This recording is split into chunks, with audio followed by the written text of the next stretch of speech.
This Crestwood Cadet Coach Conversation brought to you by Wilson Custom Tree Service. We're with head coach Justin Denner. And coach, before we break down the game against North Fayette Valley, let's look at the macro of the season as a whole.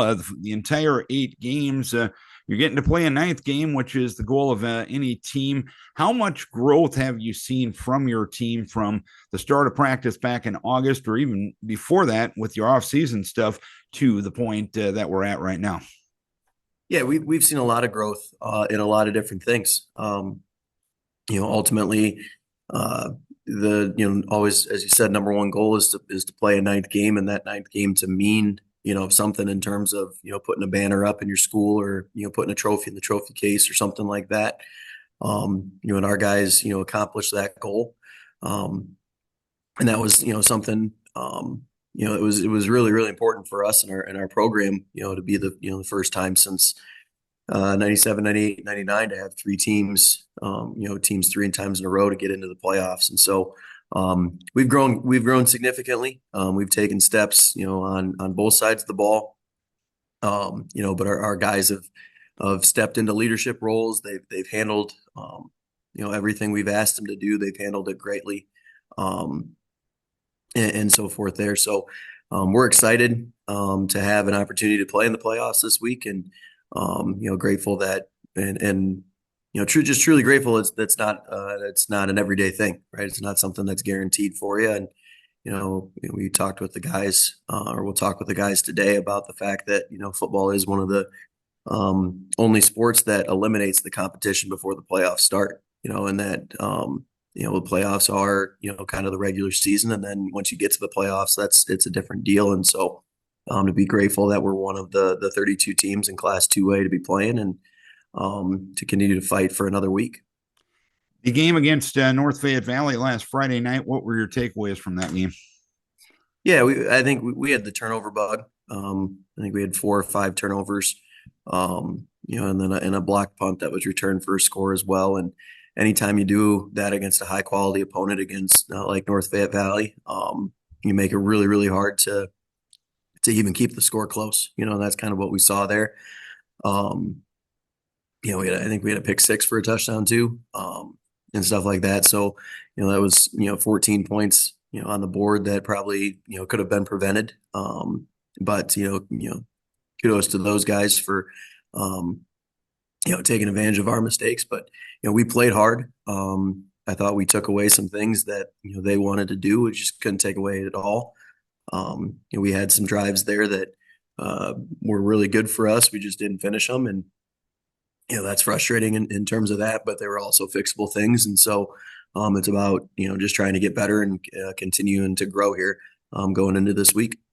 Of the mistakes that you just touched on, how do you go about fixing those, especially related to the turnovers and the block punts, of the things that you can control? What needs to be smoothed out before you get into the playoffs this week? Yeah, some of it was just assignment based. In terms of one or two guys messing up assignments, was then put other people into poor situations and stuff like that. Some of it was us on the coaching staff in terms of not preparing our guys the best for the situation, and that then leads to a bad position or a bad situation there. So just a lot of different things with it. Some of it's just getting used to as it gets colder here or cooler and stuff like that, and stuff like that, the ball gets a little slicker. And so just talking through some of those things in terms of apparel or whatever that it is that you're supposed to wear and stuff like that as we get going here.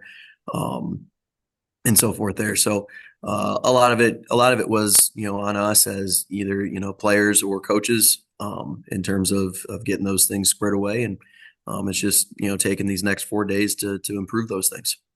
What have you been able to figure out on film or anything else about Roland's story? Yeah, they're a very solid ball club. We feel as though they're kind of a mixture of kind of like a walk-on, independence, Decorah style team, in terms of what they try to do offensively, and then personnel wise. We felt it was kind of a mixture of those three teams. Um, Defensively, we see a lot of similar things that they do that we try to do. With some different stuff there, and so they're a solid team. I mean, they're second in their district for a reason. They played the two losses that they had were both one possession games against very good teams, and so forth there. And they kind of ran roughshed through the rest of their district, and so we're excited for the opportunity. We're excited for the long bus ride. It'll be great for us there. We knew we were going to go a long ways anyway, so it didn't really matter in that regards. But we feel good about how we match up. We just have to stay fundamental, stay within ourselves, and put our best foot forward coming up this Friday. With the schedule you've played this year, do you feel you're playoff battle tested?